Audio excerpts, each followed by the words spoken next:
We have your The Equalizer recap below. The Equalizer's brand new Sunday, April 27, 2025, Season 5 Episode 17 titled Acceptance, premieres on CBS tonight.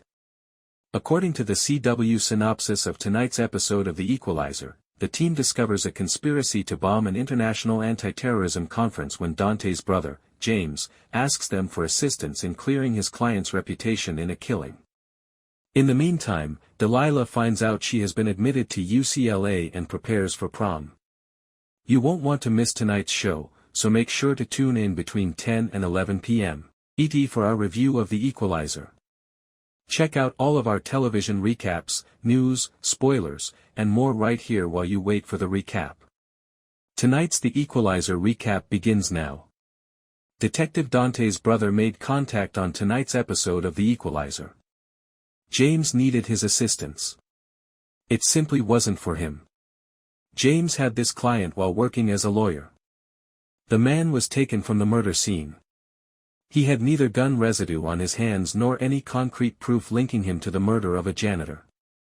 After securing his client's release, James vanished. You can call him Ryan Goodwin, or so he said. James searched for him. The phone line to Ryan was cut off. He was unknown to his hotel, let alone seen. James went to Dante because he was concerned that he might have let loose someone really dangerous. According to his contacts, he was acquainted with the Equalizer.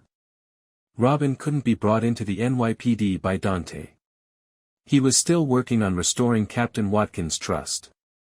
He was also a little offended that James had contacted him regarding a client.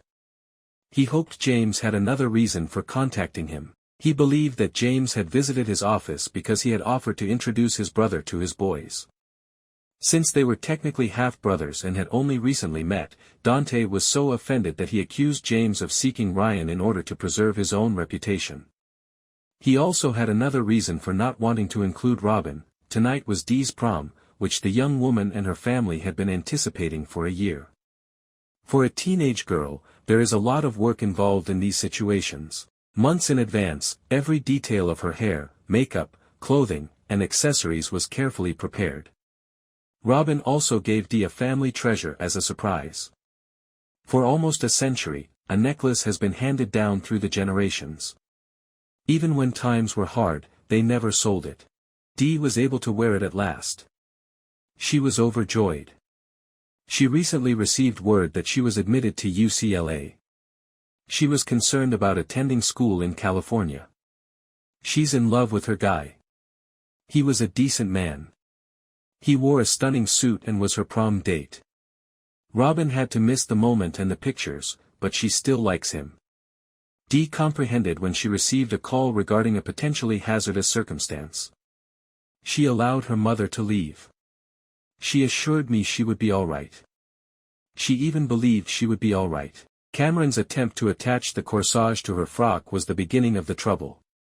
By mistake, he broke the strap of her garment. It wasn't a major problem. She could sew it back stronger than before, according to Aunt Vi. It only took her 10 minutes. The coach was supposed to wait for Cameron until he saw Dee's letter of UCLA acceptance. Cameron had no intention of attending college. He gave it up to launch his company, and it did well.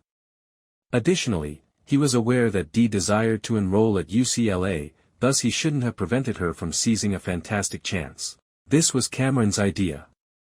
It wasn't. If Robin had been present, she could have stated as much, but she wasn't. She was away attending to Dante's issue. Ryan Goodwin wasn't actually his brother's client.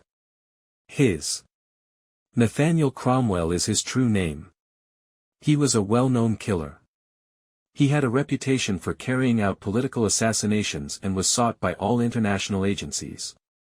He wouldn't murder an ordinary janitor. Not if it meant jeopardizing his new face or his cover. He had plastic surgery to get into the nation, and if James hadn't been his lawyer, he might have gotten away with it. James visited his father in prison and went on to become a lawyer. He observed the effects it had on everyone. The prisoners were locked up and constantly visited by their family. He pursued a career in defense law because he Have faith in justice.